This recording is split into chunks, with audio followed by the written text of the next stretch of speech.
எப்படி ஐபிஎல்லை வச்சு தெரிஞ்சும் தெரியாமலும் கோடிகளை சம்பாதிக்கிறாங்க.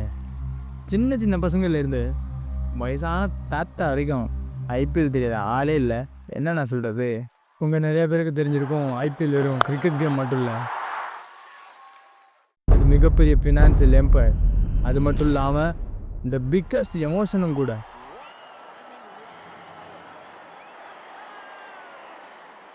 அந்த எமோஷனை யூஸ் பண்ணி தான் இங்கே பெரிய பெரிய பிஸ்னஸ் எல்லாமே நடக்குது. இரு நீயும் எங்கள் மேலே தான் தப்பு, நாங்கள் தான் ஏமாறோம் தானே சொல்ல போகிற. நான் அப்படி நினச்சிருந்தேன்னா கேம்பிளிங் ஆக்டிவிட்டீஸா பிஹைண்ட் த ஐபிஎல் அப்படின்ற டாப்பிக்கில் தான் வீடியோவே போட்டிருப்பேன். அந்த டாப்பிக்கில் நான் வீடியோ போட்டிருந்தேன் அப்படின்னா அதில் நிறைய கான்ட்ரவர்சிஸும் இருக்கும், பாலிடிக்ஸ் இருக்கும். அதனாலேயே எனக்கு நிறைய வியூஸும் நிறைய என்கரேஜிங்கும் கிடைக்கும். எனக்கு தேவையானது அதில் கிடைச்சிடும். பட் அதில் உங்களுக்கு என்ன கிடைக்கும்? நீ இன்னும் அவ்வளோ பெரிய உத்தமனா நீ அப்படின்னு நீங்கள் கேட்டிங்கன்னா, நான் அவ்வளோ பெரிய உத்தமெல்லாம் கிடையாது. என்னோடய கான்செப்ட் சிம்பிள் தான். என் ஃபேமிலியில் உள்ளவங்களோட வெற்றிக்கு நான் காரணமாக இருந்தேன்னா அப்போது நான் யாராக இருப்பேன்? அந்த சக்ஸஸ்ஃபுல் பீப்புளோட ஃபேமிலியில் இருப்பேன். அவ்வளோதான் கான்செப்ட். ஐபிஎல் சரி தப்புன்னு நான் சொல்ல வரல. ஐபிஎல்லோட ரெவன்யூ மாடல் என்ன, அவங்க யூஸ் பண்ணுற பிஸ்னஸ் ஸ்ட்ராட்டஜிஸ் என்ன, அதை கற்றுக்கிட்டு நம்ம எப்படி உருப்பிடுறது அதைத்தான் பார்க்க போகிறோம். என்ன பார்ட்னர், போவோமா? ரிலாக்ஸா ஒரு டீப் பிரெத்தை போடுங்க. IPL multiple types of revenue ஸ்ட்ரீம்ஸ்லேருந்து ரெவன்யூ ஏர்ன் பண்ணுறாங்க. அதில் ஒரு முக்கியமான 5 டாப்பிக்கை மட்டும் ஃபஸ்ட் பார்ப்போம். அந்த 5 டாப்பிக்குமே ஓரளவுக்கு ஓரலாக பார்ப்போம். ஏன்னா ரொம்ப டீப்பாக நம்ம பார்க்க போகிறதில்ல, அந்தளவுக்கு நம்ம டீப்பு தேவை கிடையாது. ஃபஸ்ட்டு ஒன்று ப்ராட்காஸ்ட் ரைட்ஸ், செகண்ட் ஒன்று ஸ்பான்சர்ஷிப், மூணாவது டிக்கெட் சேல்ஸ் அண்ட் மெர்ச்சண்டிங், நாலாவது franchise and player auctions, 5 digital ads and social media monetization. Broadcasting the most massive revenue ப்ராட்காஸ்டிங்கில் தான் கிடைக்குது. இந்த ப்ராட்காஸ்டிங் ரைட்ஸை 4 டைப்ஸ் ஆஃப் ரைட்ஸாக பிரிச்சிருக்காங்க. இந்த நாளிலேயே டிவிக்கும் டிஜிட்டலுக்கான ரைட்ஸ் தான் ரொம்ப முக்கியமானது. அதை ஏன் நான் சொல்கிறேன்னு உங்களுக்கே தெரியும். ரெண்டாவதா ஸ்பான்சர்ஷிப். இதில் நிறைய இருக்குது. கிளியராக ஒரு பிராண்டு ப்ரொமோட் ஆகிறது இந்த ஸ்பான்சர்ஷிப்பில் இருந்தால். நம்ம ஊரில் ஸ்பான்சர்ஷிப்னாலே நம்ம ஒரு கபடி மேட்சோ கிரிக்கெட் மேட்சோ வைப்போம். அங்கே நமக்கு ஒரு அமௌண்ட்டு தேவைப்படும். அதுக்கு நம்ம ஸ்பான்சர்ஷிப் பண்ணி நமக்கு அது கொடுப்பாங்க. அது நமக்கு ஹெல்ப்பாக இருக்கும். ஆனால் இங்கே நடக்கிறதே வேறு. இது பெரிய பிஸ்னஸ்ஸு. இந்த ஸ்பான்சர்ஷிப்பில் முக்கியமான ஸ்பான்சர்ஷிப்னால் அது டைட்டில் ஸ்பான்சர்ஷிப்பு. எக்ஸாம்பிளுக்கு இப்போ உள்ள டாட்டா ஐபிஎல், நம்மளே அறியாமல் டாட்டா ஐபிஎல் அப்படின்ற மாதிரி நம்மளோட சப்கான்ஷியஸ் மைண்ட்லேயே ரிஜிஸ்டர் பண்ணிடுறாங்க. இது மாதிரி நிறையா இருக்குது. இதுதான் ஒரு கான்செப்ட், இதுதான் ஸ்பான்சர்ஷிப். தேர்ட் ஒன்று டிக்கெட் சேல் அண்ட் மெர்ச்சண்டிங். இது உங்களுக்கே தெரியும். டிக்கெட்ஸை ஆன்லைன் அண்ட் ஆஃப்லைனில் விற்கிறாங்க.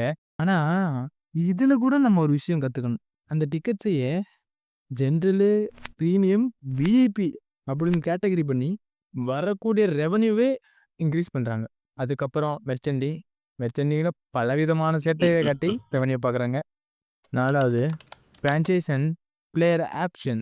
சிம்பிளாக சொல்கிறேன், ஃப்ரான்ச்சைஸ்னால் ஏதோ ஒரு கம்பெனிகிட்டையோ இல்லை செலிபிரிட்டிஸ்டையோ ஒரு லாங் பீரியடுக்கு ஓனர்ஷிப் கொடுத்துருவாங்க. எக்ஸாம்பிளுக்கு சொல்லணும்னா உங்களுக்கு நல்லா தெரிஞ்ச மும்பை இந்தியன்ஸ், அதோட ஓனர்ஷிப்பை இப்போதைக்கு முகேஷ் அம்பானி தான் வச்சுருக்காரு. அந்த கம்பெனிஸும் அதில் செலிபிரிட்டிஸ் அந்த பீப்புள் யாரோ ஒருத்தவங்க பிசிசி பிட் பண்ணுற அமௌண்ட்டை கொடுப்பாங்க. அஞ்சாவது digital ads, social media monetisation. IPL அஃபிஷியலாக அவங்க சோஷியல் மீடியா அக்கௌண்ட்ஸ் வச்சுருப்பாங்களா, அந்த அக்கௌண்ட்ஸை மானிட்டைஸ் பண்ணதுனால வரக்கூடிய ப்ராஃபிட். இதை பற்றி நான் டீப்பாக சொல்ல தேவையில்ல, உங்களுக்கு எல்லாமே தெரியும். ஆனால் நீங்கள் ஒன்று கவனிச்சிங்களா, அவங்க க்ரோஸ் அண்ட் க்ரோஸில் வேறு மற்ற பெரிய பெரிய ஸ்ட்ரீம்ஸ்லேருந்து ரெவன்யூ ஜென்ரேட் பண்ணால் கூட இந்த மாதிரி சின்ன அவங்கள பொறுத்த வரைக்கும் அது சின்ன ஒரு ரெவன்யூ ஸ்ட்ரீம் தான். பட் இருந்தாலுமே அது எதையுமே அவங்க லூஸாக விடலை, ரொம்ப கேர்லெஸ்ஸாக விடலை, கேர்ஃபுல்லாக எல்லாத்தையுமே கவனிக்கிறாங்க. அதாவது எப்படிலாம் ரெவன்யூ ஜென்ரேட் பண்ண முடியுமோ எல்லா வாய்ப்பையுமே யூஸ் பண்ணிக்கிறாங்க. ஃபைனலாக இவ்வளோ நேரம் கழிச்சு நம்ம வர வேண்டிய விஷயத்துக்கு வந்தாச்சு. ஓகே, அவங்க எப்படி ரெவன்யூ பண்ணுறாங்கன்னு பார்த்தாச்சு. இதிலிருந்து நம்ம என்ன கற்றுக்க போகிறோம், நம்ம எப்படி உருப்பட போகிறோன்ற பார்க்க போகிறோம். நம்ம கற்றுக்க வேண்டிய நிறைய விஷயங்கள் இருக்குது. முக்கியமான ஒரு 5 பாயிண்ட் மட்டும் நான் உங்களுக்கு சொல்கிறேன். ஒருவேளை உங்களுக்கா இந்த 5 பாயிண்ட் இல்லாத வேறு ஏதாவது பாயிண்ட் தெரிஞ்சிச்சு, நீங்கள் இம்ப்ரெஸ் ஆகிருந்தீங்க, நீங்கள் கற்றுக்கிட்டீங்க அப்படின்னா கமெண்ட் செக்ஷனில் வந்து தட்டி விடுங்க, எல்லாருமே யூஸ் ஆகட்டும். இதில் ஃபஸ்ட்டு பாயிண்ட் என்னென்னா கிரியேட்டிங் டிமாண்ட் அண்ட் ஹைப். ஆனா இது பழைய விஷயமா இருந்தா கூட, இத நீங்க கரெக்ட்டா யூஸ் பண்ணீங்கன்னா, இது ஒரு பவர்ஃபுல்லான வெப்பன். இந்த ஐபிஎல் வச்சு எக்ஸாம்பிள் சொல்லணும்னா, லிமிட்டடான மேட்சஸ் தான் வைப்பாங்க. அதுவும் அந்த லிமிட்டடான மேட்சஸ்க்கு முன்னாடியே அதுக்கு தேவையான ஹைப்ப குடுத்துருவாங்க. அதுக்கு எந்த அளவுக்கு ஹைப் குடுக்க முடியுமோ ஹைப்ப குடுத்துட்டு, அதுக்கப்புறமா அந்த லிமிட்டட் மேட்சஸ அரேஞ்ச் பண்ணுவாங்க. செகண்ட் பாயிண்ட் பில்டிங் எ பிராண்ட். இதுவுமே நீங்க நெறைய இடத்துல கேள்விப்பட்டிருப்பீங்க. ஆனா நான் உங்களுக்கு புதுசா சொல்றேன் ஒண்ணு. என்ன பொறுத்தவரைக்கும் பில்டிங் எ பிராண்ட்ன்றத விட, build a brand with a loyalty. பிராண்ட மட்டும் உருவாக்குறது தப்பு கிடையாது. ரொம்ப நல்ல விஷயம். பட் வெறும் பிராண்ட மட்டும் உருவாக்கியிருந்தீங்கன்னா, ஏதோ ஒரு பிரச்சனை வரும்போது, உங்களோட கஸ்டமர்ஸ் வேற இடத்துக்கு போறதுக்கு அதிகமான வாய்ப்பு இருக்கு. எக்ஸாம்பிள் சொல்றேன். உங்களுக்கு அண்டர்ஸ்டாண்ட் ஆகும். CSK and RCB. ஆர்சிபியும், சிஎஸ்கேவும் பிராண்ட மட்டும் பில்ட் பண்ணல. வித் லாயல்ட்டியோட பிராண்ட் பில்ட் பண்ணியிருக்காங்க. கரெக்ட்டா? ஆர்சிபி இந்த மாரி தோத்திருந்தாலும் கூட, அவங்களோட ஃபேன்ஸ் பார்த்தீங்கன்னா, அவங்கள விட்டு போகவே இல்ல. ஏன்னா, அவங்க ஆரம்பத்திலேயே கிரியேட் பண்ண லாயல்ட்டி அப்படி. அதே மாதிரி தான் சிஎஸ்கேவுக்கும்.